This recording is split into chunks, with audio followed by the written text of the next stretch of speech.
Shalom, kembali lagi bersama kami di Wang LA, ada di LA untuk jadi berkat bagi dunia ini. Satu hal yang perlu kita belajar, bagaimana kita bisa menjadi kawanan rubah kecil. Di dalam Kidung Agung 2 ayat yang ke-15 mengatakan demikian, "Tangkaplah bagi kami rubah-rubah itu, rubah-rubah yang kecil, yang merusak kebun-kebun anggur kami yang sedang berbunga." Anak dari seorang teman gereja nyaris kehilangan nyawanya gara-gara tertusuk sate tanpa sengaja saat berkemah. Luka infeksi yang menjalar begitu cepat membuat bahkan keadaan anak ini kian memburuk, tetapi nyawanya masih tertolong berkat kesiapan ibunya.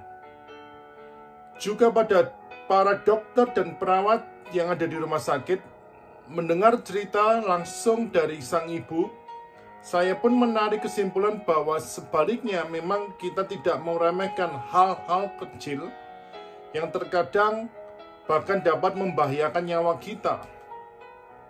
Penulis Kidung Agung mengungkapkan masalah yang bisa didatangkan oleh para rubah-rubah kecil jika tidak sengaja atau tidak segera ditangkap atau setidaknya diusir, maka kebun anggur akan rusak, bahwa akan musnah.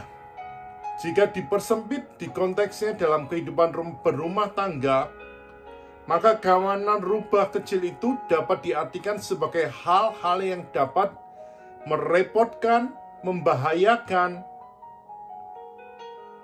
rumah kesehatan, bahkan mengancam kehidupan ekonomi, bahkan bisa mengancam keutuhan rumah tangga. Kalau sudah begini, sebaliknya tidak ada hal yang sepele, sehingga harus segera ditangani sebelum mendatangkan akibat yang fatal. Bukankah orang yang sering terpleset oleh kulit pisang bukan karena menginjakkan tandan pisang, apalagi tersandung pohon pisang yang melintang di jalan? Mari lakukan screaming singkat adalah bahwa para rubah kecil yang sedang mengintai bahkan mulai menyerang keluarga kita.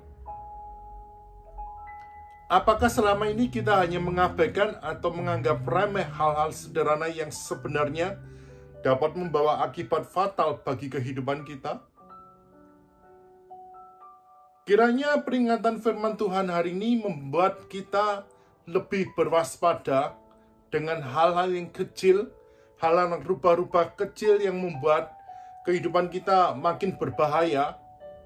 Sesuatu yang terlihat tidak membahayakan terkadang justru punya satu motivasi, punya satu potensi untuk mematikan kehidupan kita. Sudahkah kita menjaga hal-hal yang sepele dalam kehidupan kita untuk kita tidak terkena dengan rubah-rubah kecil yang membahayakan kehidupan kita? Tapi kita jagalah itu, karena kita akan melihat kemurahan Tuhan yang dahsyat dalam kehidupan kita. Tuhan Yesus memberkati.